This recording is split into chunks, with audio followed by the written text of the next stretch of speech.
Hi friends, welcome to my YouTube channel. నేను మీ మైరా. అదే నీవు అదే నేను పార్ట్ 82.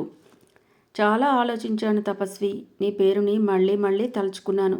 కళ్ళు మూసుకొని మనసు చెప్పిన మాటను విన్నాను. అది నువ్వే అని తెలిసిపోయింది అంది తలెత్తి తపస్విని చూస్తూ. కాసేపు పర్ణిక విరామం ఇచ్చినట్టు ఆగిపోయింది. పర్ణిక తల మీద గడ్డము ఆనించి తపస్వి మాట్లాడటం మొదలుపెట్టాడు. అభి నా దగ్గరకు వచ్చి ఇప్పుడు నువ్వు ఏదైతే చెప్పావో అదంతా చెప్పాడు వాడు నాకు.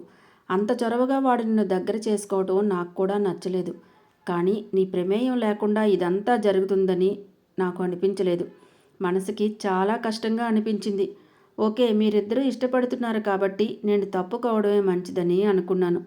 కానీ వాడి మాటల్లో నాకు ఎక్కడా నిజం ఉందని అనిపించలేదు. నీ గురించి చెప్పే మాటలు నిజమే కావచ్చు, వాడి ప్రేమ నిజం కాదని బలంగా అనిపించింది. వాడు మోసం చేస్తే తెలుసుకునే అవకాశం ఉంటుందని కూడా మరో రకంగా ఆలోచించి నీతో చాట్ చేశాను. ఆ క్షణం వాడు మోసం చేస్తున్నాడని నాకెందుకు అనిపించిందో దానికి రుజువు సాక్ష్యం అడిగితే నేనెవ్వరితోని చెప్పలేను.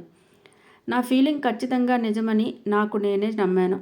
అమ్మాయిలతో నేనెప్పుడూ ఇంతగా ఇంటరాక్ట్ కాలేదు పరి. గోవర్ధన్, కపిల ఇద్దరూ చెప్తున్నా కూడా వాళ్ళ మాటను కూడా లెక్క చేయకుండా నీతో చాటింగ్ మొదలుపెట్టాను.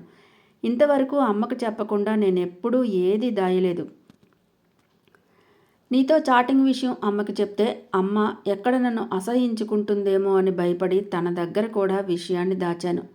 నేను ఎలా అనుకున్నానో అంతా అలాగే జరిగింది. కపిల, గోవర్ధన్ చెప్పినట్టు నీ దృష్టిలో నేను చెడ్డవాడిని అయిపోయాను. అంతా క్లియర్ అయ్యాక కూడా నువ్వు మళ్ళీ నేనంటే ఇష్టం లేదని, కేవలం అవసరానికి మాత్రమే నన్ను మీ అమ్మగారి దగ్గరికి తీసుకువెళ్ళావని చెప్పేసి చక్కగా వెళ్ళిపోయావు. నువ్వు కూడా నన్ను ప్రేమిస్తున్నావు. కానీ నీకు ఆ విషయం తెలిసే వరకు వెయిట్ చేయాలని నేను కూడా సైలెంట్గానే ఉన్నాను. అనుకోకుండా ఏవేవో జరిగిపోయాయి. అమ్మకి అలా యాక్సిడెంట్ అవ్వటం, ఆ టైంలో నువ్వు రావడం, నిజంగా అది నాకు ఎంత రిలీఫ్నిచ్చిందో మాటల్లో చెప్పలేను. అమ్మ సెన్స్లోకి వచ్చిందని తెలిసి ఆ క్షణం నాకు ఏదీ గుర్తుకు రాలేదు. నువ్వు నా పక్కన ఉన్నావన్న విషయమే మర్చిపోయాను. అమ్మ దగ్గరే ఉండిపోయాను. నువ్వు ఉన్నావని గుర్తుకు వచ్చి నీకోసం చూసుకునేసరికే నువ్వు వెళ్ళిపోయావని గోవర్ధన్ చెప్పాడు. మీ అమ్మగారి విషయంలో నేను తీసుకున్న స్టెప్ ఇప్పుడు మళ్ళీ నా విషయంలో తిరిగి అప్పు తీర్చేశావేమో, అందుకే పని అయిపోయింది కాబట్టి వెళ్ళిపోయావేమో అని అనుకున్నాను. కోపం, బాధ రెండూ కలిగాయి. ఆ మాటే కపిల దగ్గర అన్నాను. అప్పుడే కపిల నన్ను చాలా తిట్టేసింది. నువ్వు అభి మీద తీసుకున్న రివెంజ్ సంగతి నాకు అసలు తెలియనే తెలియదు నిన్నటి వరకు. నువ్వేంటో నీ మనసేంటో నాకు విప్పి చెప్పాల్సిన అవసరం లేదని అనిపించింది. అందుకే మళ్ళీ అమ్మకి అబద్ధమే చెప్పాను. నీ దగ్గరికి వస్తున్నట్టు చెప్పనే లేదు. ఒకసారి నీ దగ్గరికి వచ్చి నా మాట నీ నోటి నుంచి వినాలని, ఇక్కడ నుంచి వెళ్ళాక అమ్మకు మొత్తం జరిగింది చెప్పేయాలని రెక్కలు కట్టుకుని నీ దగ్గర వాలాను. తపస్వి మాటలు ఆ నిశ్శబ్దంలో చెవిలో పడుతూ ఉంటే ఒక్కొక్కసారి మనం మాట్లాడటం కంటే వినటమే చాలా బాగుంటుంది అనిపించేటట్టు ఉన్నాయి. మనసంతా ఏదో చెప్పలేని ప్రశాంతత కమ్మేసింది పర్ణికని. తనని అలా దగ్గర ఉంచుకొని జీవితకాలం ప్రేమగా మాట్లాడితే చాలని అనిపించింది ఆ క్షణానికి. కొన్ని మాటలు చెప్పాల్సిన అవసరం లేదని మనిద్దరి మధ్య జరిగినా అని కాసేపు ఆగిపోయాడు. అక్కడ మౌనం కూడా అందంగా ఉంది. ఒక్కొక్కసారి మౌనం కన్ఫ్యూజన్లో పడేస్తుంది. మాట కూడా నిజం కాకపోవచ్చు, కానీ స్పర్శ ఉంది చూసావు, అది మాత్రం మనిషిని, మనసుని రెండింటినీ పట్టించేస్తుంది. ఇప్పుడు మనిద్దరి మధ్య జరిగింది అదే. అందుకే వెళ్ళగానే అమ్మతో మాట్లాడతాను. మనిద్దరం తొందరగా పెళ్లి చేసుకుందాం. అది ఎంత తొందరగా అంటే నేను వరల్డ్ కప్ నుంచి వచ్చిన వెంటనే జరిగిపోవాలి అన్నాడు వేరే ఆలోచన లేనట్టు. పర్ణిక ఆశ్చర్యంగా తపస్వి మొహంలోకి చూసి మళ్ళీ వెంటనే తలదించేసింది. నాకు పెళ్లి చేసుకోవటం ఇష్టం లేదు తపస్వి అంది చాలా నెమ్మదిగా, స్పష్టంగా. వాట్, ఇష్టం లేదా అని ఎగిరిపడినంత ఆశ్చర్యంగా అన్నాడు. ఏది నా వైపు చూసి చెప్పు అన్నాడు. పర్ణిక మాత్రం తలెత్తి చూడలేదు. మరి కాస్త తపస్వి గుండెల్లో తలదాచుకుంటూ, నిన్ను చూసి చెప్పినా చూడకుండా చెప్పినా ఒకటే మాట నాది. నిజంగా నాకు పెళ్లి చేసుకోవడం ఇష్టం లేదు అంది. ఇదేంటి ఇంత బాంబు వేసింది నా మీద?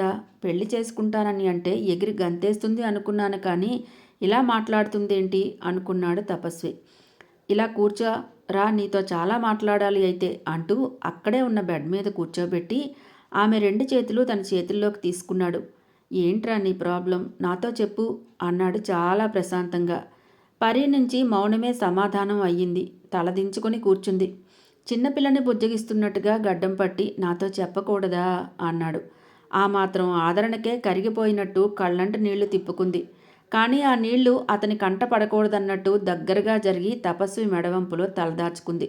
తపస్వికి ఎన్నో అడగాలని అనిపించింది. కానీ పర్ణికి ఏడుస్తోందని ఆమె కదలికలను బట్టి తెలిసింది. సారీరా, ఈరోజు నిన్ను అనవసరంగా ఆనందంగా ఉంచాలని అనుకున్నాను, కానీ అనవసరంగా ఏడిపిస్తున్నాను కదూ అన్నాడు. తపస్వి మాటలు పట్టించుకోలేనట్లు, పెళ్ళి అనేది నా జీవితంలో అందని ద్రాక్ష పండు లాంటిది. పెళ్ళి అనే పదం ఒక అమ్మాయి జీవితంలో కోటి కోరికలతో, కొత్త ఆశలతో, ఎన్నో రంగురంగుల కళల ప్రపంచాన్ని పరిచయం చేస్తుంది. కానీ అలాంటివన్నీ నాకు చాలా దూరం. మొదటిసారి ఇష్టం లేకుండా, నా ప్రమేయం లేకుండానే కుదిరిన పెళ్ళి అందరికీ నన్ను దూరం చేసేసింది. రెండవసారి మళ్ళీ అభితో పెళ్ళి అని తొందరపాటు నిర్ణయం తీసుకొని భంగపడ్డాను అంటూ తపస్వి మొహం చూడలేనట్టు మరింత దగ్గరికి జరిగింది. కానీ అంటూ తపస్వి ఏదో చెప్పబోయాడు. ప్లీజ్ తపస్వి, దయచేసి నన్ను మాట్లాడని అంది. పదే పదే పెళ్లి చేసుకుంటాను అని నాలో కొత్త కొత్త ఆశలు రేపొద్దు. మొదటిసారి నా తల్లిదండ్రులకు నేనే దూరం జరిగిపోయాను. రెండోసారి అభి మోసగాడు అని తెలిసి భరించగలిగాను. నీ విషయంలో మళ్ళీ ఎటువంటి స్టెప్ తీసుకోవాలని అనుకోవడం లేదు నేను. అది కాదు పరి అని నచ్చచెప్పపోయాడు. ప్లీజ్, నీ మీద నాకు నమ్మకం లేదని అనుకోకు. ఇది నీ ప్రైవసీకి ప్రాబ్లం అని నాకు తెలుసు. ఏమాత్రం నిన్ను ఎవరైనా గమనించినా అనవసరంగా నీతో కలిపి నన్ను ముడివేసి వీధిలో పెట్టేస్తారు. నా భయం అది కాదు పరి, ప్లీజ్ నన్ను మాట్లాడని కొద్దిగా అన్నాడు తపస్వి అసహనంగా. మౌనంగా కళ్ళు మూసుకుంది. తపస్వి చేతుల మధ్య దగ్గరతనాన్ని మనస్ఫూర్తిగా అనుభవిస్తోంది. నాకు తెలుసు తపస్వి, నా కోరిక నీకు విపరీతంగా అనిపిస్తుంది కదూ. నిజం చెప్పాలంటే ఈ క్షణం నుంచి నీకు దూరంగా ఉండటం నాకు నరకం లాంటిదే. అసలు పెళ్లి చేసుకుంటానని నాతో నువ్వు ఎందుకు చెప్పావు? ఇలాగే ఎప్పుడో ఏ క్షణంలోనో నీకు దగ్గరగా మైమర్చిపోయి ఉన్నప్పుడు నాకే తెలియకుండా తాళి కట్టేసి నన్ను నీ దాన్ని చేసుకో, అప్పుడు నేను కూడా కాదనలేను అని చాలా బెంగగా దిగులుగా పర్ణిక మాట్లాడుతుంటే తపస్వి మనసంతా ద్రవించిపోయింది. మనిషి చాలా కదిలిపోయాడు. ఇద్దరూ ఇష్టపడ్డ వ్యక్తులు ఇంకా ఇష్టంగా దగ్గర అవ్వాలంటే దానికి మధ్య వారధిగా పెళ్ళి అనే బంధం ఉండాలని ప్రతి ఒక్కరూ కోరుకుంటారు. కానీ పర్ణిక తన జీవితంలో జరిగిన చేదు అనుభవాల వల్ల ఎంతగా బెదిరిపోయిందో మాటల వల్ల అర్థమైంది. సారీ పర్ణిక, ఎప్పుడూ కూడా నేను డిసప్పాయింట్ చేసే పని నా వైపు నుంచి అయితే జరగదు. నాన్న చనిపోయాక మాకెవ్వరూ లేకుండా పోయారు. అప్పటికే మాకెవరూ లేరు. అమ్మ నాన్నది లవ్ మ్యారేజ్ కావడం వల్లనేమో. ఇక నాన్న చనిపోవడంతో అమ్మకు నేను, నాకు అమ్మ అన్నట్టు ఇద్దరమే మిగిలాం. ఇప్పుడు అమ్మతో సమానంగా నువ్వు కూడా నా ప్రాణమైపోయావు. నిన్ను చూడాలంటే ఇంత దూరం రావాలా? నాకు దూరంగా నువ్వు ఇక్కడ ఎలా ఉన్నావో అని ప్రతి క్షణం నాకు టెన్షన్గా ఉంటుంది. అమ్మ నా ఇష్టాన్ని ఎప్పుడూ కాదని అనదు. నా ప్రాణమైన ఇద్దరు నా ఇంట్లో నా కళ్ళ ముందే ఉండాలని ఈ ప్రపోజల్ పెట్టాను. నీకున్న ఈ పెళ్ళి అనే భయం పోవాలంటే ఇలా మాటలతో చెప్తే సరిపోదు. తప్పకుండా నీ భయం తీరేటట్టు చేతల్లోనే చూపిస్తాను. నువ్వన్నట్టుగా మనిద్దరికీ ఆ టైం ఎప్పటికి వస్తుందో తెలియదు అంటూ చాలాసేపు ఇద్దరు ఒకరి మనసుని ఒకరు పంచుకున్నారు. బయటకు వెళ్ళలేదు సరికదా, ఇంట్లోనే ఉండి ఇద్దరూ కలిసి వంట చేసుకున్నారు. కావలసిందేదో ఇద్దరూ కలిసే తిన్నారు. సాయంత్రం వరకు తపస్వి చాలా ప్రశాంతంగా పర్ణికతో గడిపేశాడు ఆనందంగా. వీలైతే తప్పకుండా మళ్ళీ వరల్డ్ కప్ టూర్కి వెళ్లే ముందు రాగలనేమో చూస్తాను పరి. థ్యాంక్స్ రా, ఈ రోజంతా నాకు చాలా హాయిగా గడిచిపోయింది. వచ్చేటప్పుడు చాలా మిక్స్డ్ ఫీలింగ్తో ఇక్కడికి వచ్చాను. వెళ్ళేటప్పుడు చాలా ఆనందాన్ని పట్టుకొని వెళ్ళిపోతున్నాను. కానీ ఆనందానికి కారణమైన నిన్ను మాత్రం ఇక్కడే వదిలేస్తున్నానని అనుకోకు. పర్ణిక చెంప నిమురుతూ తపస్వి మాట్లాడిన మాటలన్నీ గుండెల్లో నిక్షిప్తం చేసుకుంటోంది. చిన్నపిల్లలా తపస్వి చేతివేళ్లని ముడుస్తూ విప్పతీస్తూ ఆడుకుంటోంది. ఇద్దరూ ఒకరిని ఒకరు వదలలేక అన్నట్టు బాయ్ చెప్తూ దూరం జరిగారు. జాగ్రత్త, వెళ్ళిన వెంటనే కాల్ చేస్తావు కదూ అంది. తప్పకుండారా అంటూ మరొకసారి పర్ణికని గాఢంగా దగ్గరికి తీసుకొని అంటీ అంటనట్టు పెదవులను తాకి వదిలేశాడు. ఇక వెనక్కి తిరిగి చూడకుండా అక్కడ నుంచి హైదరాబాద్ బయలుదేరి వచ్చేశాడు. అంతవరకు సందడిగా ఉన్న మనసంతా నిశ్శబ్దం అయిపోయింది పర్ణికకి. తొందరగానే హైదరాబాద్ చేరుకున్నాడు తపస్వి. వేరే ఆలోచన లేకుండా ఇంటికి వచ్చేశాడు. వస్తూనే తల్లి గదిలోనికి వెళ్ళి ఎలా ఉన్నావమ్మా అన్నాడు పక్కనే కూర్చొని. బాగానే ఉన్నాను కన్నా, వచ్చేసావా నువ్వు అంది కావేరి అలసటగా.